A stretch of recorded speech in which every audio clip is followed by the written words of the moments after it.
श्री कृष्ण गोविंद हरे मुरारी, हे नाथ नारायण वासुदेवा।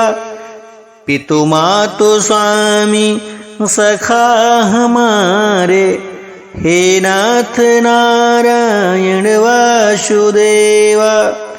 ओम नमो भगवते वासुदेवाय। ओम तत्सत। श्रीमद्भागवत महापुराणम तृतीय स्कंद अथ 31 अध्याय।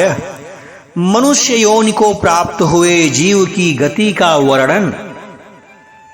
श्री भगवान जी कहते हैं कि माता जी, जब जीव को मनुष्य शरीर में जन्म लेना होता है तो वह भगवान की प्रेरणा से अपने पूर्व कर्मानुसार देह प्राप्ति के लिए पुरुष के वीर्य कण के द्वारा स्त्री के उदर में प्रवेश करता है। वहां वह एक रात्रि में स्त्री के रज में मिलकर एक रूप कलल बन जाता है। 5 रात्रि में बुध रूप हो जाता है।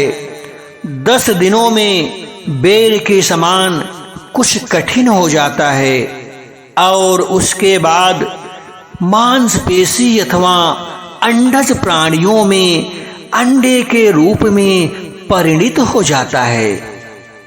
1 महीने में उसके सिर निकल आते हैं। 2 मास में हाथ पांव आदि अंगों का विभाग हो जाता है और 3 मास में नख, रोम, अस्थि, चर्म, स्त्री पुरुष के चिन्ह तथा अन्य छिद्र उत्पन्न हो जाते हैं। 4 मास में उसमें मांसादि 7 धातुएं पैदा हो जाती हैं। 5वें महीने में भूख प्यास लगने लगती है और 6ठे मास में झिल्ली से लिपटकर वह दाहिनी कोख में घूमने लगता है।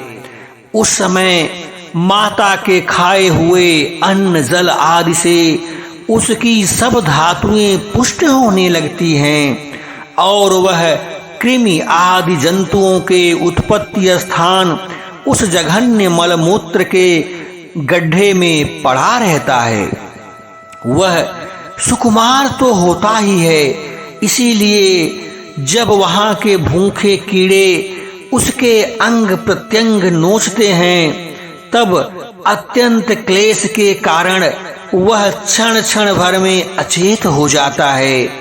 माता के खाए हुए कड़वे, तीखे, गरम, नमकीन, रूखे और खट्टे आदि उग्र पदार्थों का स्पर्श होने से उसके सारे शरीर में पीड़ा होने लगती है। वह जीव माता के गर्भाशय में झिल्ली में लिपटा और आंतों से घिरा रहता है। उसका सिर पेट की ओर तथा पीठ और गर्दन कुंडलाकार मुड़े रहते हैं। वह पिंजड़े में बंद पक्षी के समान पराधीन एवं अंगों को हिलाने डुलाने में भी असमर्थ रहता है।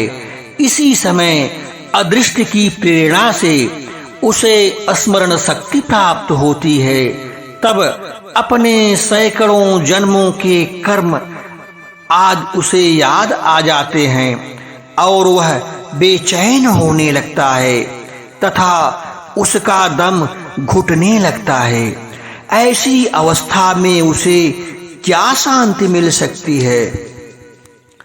7वां महीना आरंभ होने पर उसमें ज्ञान शक्ति का भी उन्मेष हो जाता है, परंतु प्रसूति वायु से चलायमान होने के कारण वह उसी उदर में उत्पन्न हुए विष्ठा के कीड़ों के समान एक स्थान पर नहीं रह सकता।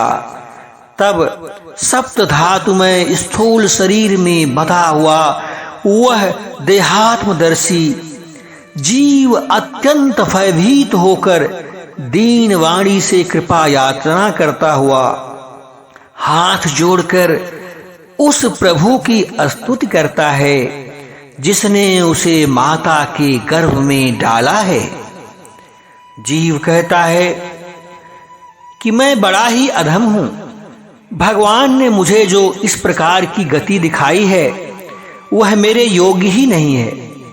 मैं अपनी शरण में आए हुए इस नश्वर जगत की रक्षा के लिए ही अनेक प्रकार के रूप धारण करते हैं। अतः मैं भी भूतल पर विचरण करने वाले उन्हीं के निर्भय चरण बिंदों की शरण लेता हूं। जो मैं जीव इस माता के उदर में देह, इंद्रिय और अंतःकरण रूपा माया का आश्रय कर पूर्ण पाप रूप कर्मों से आच्छादित होने के कारण मंद बुद्धि हूं, वही मैं यही अपने संतप्त हृदय में प्रतीत होने वाले उन विशुद्ध उपाधि रहित अविकारी और अखंड बोध स्वरूप परमात्मा को भी नमस्कार करता हूं। मैं वस्तुतः शरीर आदि से रहित असंग होने पर भी देखने में पंच भौतिक शरीर से ही संबद्ध हूं और इसीलिए इंद्रिय गुण शब्दादि विषय और चिदाभास अहंकार रूप जान पड़ता हूं।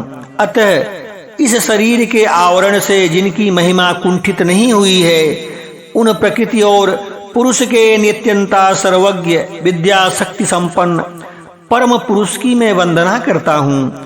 उन्हीं की माया से अपने स्वरूप की स्मृति नष्ट हो जाने के कारण यह जीव अनेक प्रकार के सत्वादि गुण और कर्म के बंधन से युक्त इस संसार में तरह तरह के कष्ट झेलता हुआ भटकता रहता है। अतः उन परम पुरुष परमात्मा को कृपा के बिना और किस युक्ति से इसे अपने स्वरूप का ज्ञान हो सकता है।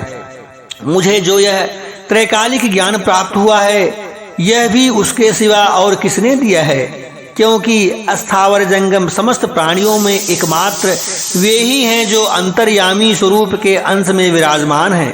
अतः जीव रूप कर्मजनित पदवी का अनुवर्तन करने वाले हम अपने त्रिविध तापों की शांति के लिए उन्हीं का भजन करते हैं। भगवान, यह देहधारी जीव दूसरी माता के देह के उदर के भीतर मलमूत्र और रुधिर के कुएं में गिरा हुआ है। उसकी जठराग्नि से इसका शरीर अत्यंत संतप्त हो रहा है। उससे निकलने की इच्छा करता हुआ यह अपने महीने गिन रहा है। भगवान, अब इस दीन को यहाँ से कब निकाला जाएगा? स्वामिन, आप बड़े ही दयालु हैं। आप जैसे उदार प्रभु ने ही इस 10 मास के जीव को ऐसा उत्कृष्ट ज्ञान दे दिया है। हे दीन बंधु, इस अपने किए हुए उपकार से ही आप प्रसन्न हो, क्योंकि आपको हाथ जोड़ने के सिवा आपके उस उपकार का बदला तो मैं दे भी नहीं सकता। हे प्रभु, संसार के ये पशु पक्षी आदि अन्य जीव तो अपनी मूढ़ बुद्धि के अनुसार अपने शरीर में होने वाले दुख सुखादि का अनुभव करते ही हैं, किंतु मैं तो आपकी कृपा से समदमादि साधन संपन्न शरीर से युक्त हूँ। अतः आपकी दी हुई विवेकमयी बुद्धि से आप पुराण पुरुष को अपने शरीर के बाहर और भीतर अहंकार के आश्रयभूत आत्मा की भांति प्रत्यक्ष अनुभव करता हूँ। भगवान, इस अत्यंत दुख से भरे हुए गर्भाशय में यद्यपि मैं बड़े कष्ट से रह रहा हूँ, तो भी इसमें बाहर निकलकर संसार में अंधकूप में गिरने की मुझे बिल्कुल भी इच्छा नहीं है, क्योंकि उसमें जाने वाले जीव की आपकी माया घेर लेती है, जिसके कारण उसकी शरीर में अहंग बुद्धि हो जाती है और उसके परिणाम में उसे फिर इस संसार चक्र में ही पड़ा रहना होता है। अतः मैं व्याकुल होकर अपनी व्याकुलता भी छोड़कर हृदय में श्री विष्णु भगवान के चरणों को स्थापित कर अपनी बुद्धि की सहायता से ही आपको बहुत शीघ्र इस संसार रूप समुद्र के पार लगा दूंगा, जिससे मुझे अनेक प्रकार के दोषों से युक्त यह संसार दुख फिर से न प्राप्त हो। कपिल देव जी कहते हैं कि माता, यह 10 महीने का जीव गर्भ में ही इस प्रकार जब विवेक संपन्न होकर भगवान की स्तुति करता है, तब उस अधोमुख बालक को प्रसव काल की वायु तत्काल बाहर आने के लिए ढकेलती रहती है। उसके सहसा ठेलने पर वह बालक अत्यंत व्याकुल हो नीचे सिर करके बड़े कष्ट के साथ बाहर निकलता है। उस समय उसके श्वास की गति रुक जाती है और पूर्व स्मृति नष्ट हो जाती है। पृथ्वी पर माता के रुधिर और मूत्र में पड़ा हुआ वह बालक विष्ठा के कीड़े के समान छटपटाता रहता है। उसका गर्भवास का ज्ञान नष्ट हो जाता है और वह विपरीत गति देहाभिमान स्वरूप अज्ञान दशा को प्राप्त होकर बार-बार जोर-जोर से रोने लगता है। फिर जो लोग उसका अभिप्राय नहीं समझ सकते, उसके द्वारा उसका पालन पोषण होता है। ऐसी अवस्था में उसे तो प्रतिकूलता प्राप्त होती है, उसका निषेध करने की शक्ति भी उसमें नहीं होती है। जब उस जीव को शिशु अवस्था में मैली कुचैली खाट पर सुला दिया जाता है, जिससे खटमल आदि स्वेदज जीव चिपटे रहते हैं, तब उसके शरीर को खुजलाने, उठाने अथवा करवट बदलने की भी सामर्थ्य न होने के कारण वह बड़ा कष्ट पाता है। उसकी त्वचा बड़ी कोमल होती है। उसे डंस, मच्छर और खटमल आदि उसी प्रकार काटते रहते हैं जैसे बड़े कीड़े को छोटे कीड़े। इस समय उसका गर्भावस्था का सारा ज्ञान जाता रहता है, सिवा रोने के वह कुछ भी नहीं कर सकता।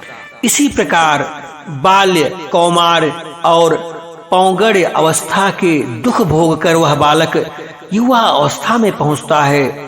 इस समय उसे यदि कोई इच्छित भोग नहीं प्राप्त होता तो अज्ञानतावश उसका क्रोध उद्दीप्त हो उठता है और वह शोकाकुल हो जाता है। देह के साथ साथ ही अभिमान और क्रोध बढ़ जाने के कारण वह काम परवश जीवन अपना ही नाश करने के लिए दूसरे कामी पुरुषों के साथ बैर ठानता है। खोटी बुद्धि वाला वह अज्ञानी जीव पंचभूतों से रचे हुए इस देह में मिथ्या विनिवेश के कारण निरंतर मेरेपन का अभिमान करने लगता है।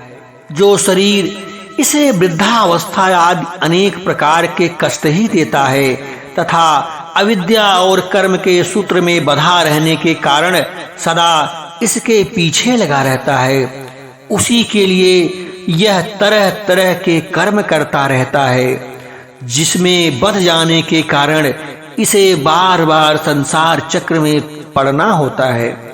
सन्मार्ग में चलते हुए यदि इसका किन्हीं जिह्वा और उपस्थेंद्रिय के भोगों में लगे हुए विषयी पुरुषों से समागम हो जाता है, उन आस्था उसके उन्हीं का अनुगमन करने लगता है, तो पहले के समान ही फिर नारकी योनि में पड़ता है। जिनके संग से इसके सत्य, शौच, बाहर भीतर की पवित्रता, दया, वाणी का संयम, बुद्धि, धन संपत्ति, लज्जा, यश, क्षमा, मन और इंद्रियों का संयम तथा ऐश्वर्य आदि सभी सद्गुण नष्ट हो जाते हैं। उन अत्यंत शोचनीय स्त्रियों के कीड़ामय खिलौना, अशांत, मूढ़ और देहात्मदर्शी आत्म पुरुषों की संग कभी नहीं करनी चाहिए, क्योंकि इस जीवन को और किसी का संग करने से ऐसा मोह और बंधन नहीं होता जैसा स्त्री और स्त्रियों के संगियों का संग करने से होता है। एक बार अपनी पुत्री सरस्वती को देखकर ब्रह्मा जी भी उसके रूप लावण्य से मोहित हो गए थे और उसके मृगी रूप होकर भोगने पर उसके पीछे निर्लज्जा पूर्वक मृग रूप होकर दौड़ने लगे थे। उन्हीं ब्रह्मा जी ने मरीचि आदि प्रजापतियों की तथा मरीचि आदि ने कश्यपादि की और कश्यपादि ने देव मनुष्य जाति प्राणियों की सृष्टि की है। अतः इनमें एक ऋषि प्रवर नारायण को छोड़कर ऐसा कौन पुरुष हो सकता है जिसकी बुद्धि स्त्री रूपिणी माया से मोहित न हो। अहो, मेरी इस स्त्री रूपिणी माया का बल तो देखो, जो अपने भृगुटी विलास मात्र से ही बड़े बड़े दिग्विजयी वीरों को पैरों में कुचल देती है।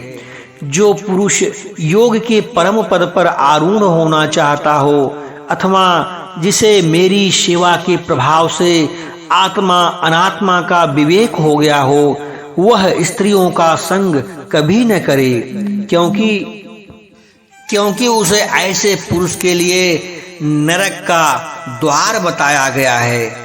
भगवान की रची हुई यह जो स्त्री रूपिणी माया धीरे धीरे सेवा आदि के मिश के पास आती है, इसे तिनकों से ढके हुए कुएं के समान अपनी मृत्यु ही समझें। स्त्री में आसक्त होने के कारण तथा अंतः समय में स्त्री का ही ध्यान रहने से जीव को स्त्री यौन प्राप्त होती है। इस प्रकार स्त्री यौन को प्राप्त हुआ जीव पुरुष रूप में प्रतीत होने वाली मेरी माया को ही धन, पुत्र और गृह आदि देने वाला अपना पति मानना रहता है। सो जिस प्रकार व्याधे का गान कानों को प्रिय लगने पर भी बेचारे भोले भाले पशु पक्षियों को फंसाकर उनके नाश का ही कारण होता है, इसी प्रकार उन पुत्र, पति और गृह आदि को विधाता की निश्चित की हुई अपनी ही मृत्यु जाने। देवी जीव के उपाधिभूत लिंग देह के द्वारा पुरुष एक लोक से दूसरे लोक में जाता है और अपने प्रारब्ध कर्मों को भोगता हुआ निरंतर अन्य देहों की प्राप्ति के लिए दूसरे कर्म करता रहता है। जीव का उपाधि रूप लिंग शरीर तो मोक्ष पर्यंत उसके साथ रहता है तथा भूत, इंद्रिय और मन का कार्य रूप स्थूल शरीर उसका भोगानुष्ठान है। अतः दोनों का पारंपरिक संगठित होकर कार्य न करना ही प्राणी की मृत्यु है और दोनों का साथ साथ प्रकट होना जन्म कहलाता है। पदार्थों की उपलब्धि के स्थान स्वरूप इस स्थूल शरीर में जब उनको ग्रहण करने की योग्यता नहीं रहती है, यह उसका मरण है और स्थूल शरीर मैं हूँ, इस अभिमान के साथ उसे देखना उसका जन्म है। नेत्रों में जब किसी दोष के कारण रूपादि को देखने की योग्यता नहीं रहती, तभी उसमें रहने वाली चक्षु इंद्रिय भी रूप देखने में असमर्थ हो जाती है और जब नेत्र और उसमें रहने वाली इंद्रिय दोनों ही रूप देखने में असमर्थ हो जाते हैं, तभी इन दोनों के साक्षी जीव में भी यह योग्यता नहीं रहती। अतः सुमुक्ष पुरुष को मरणादि के भय, दीनता अथवा मोह आदि होना चाहिए।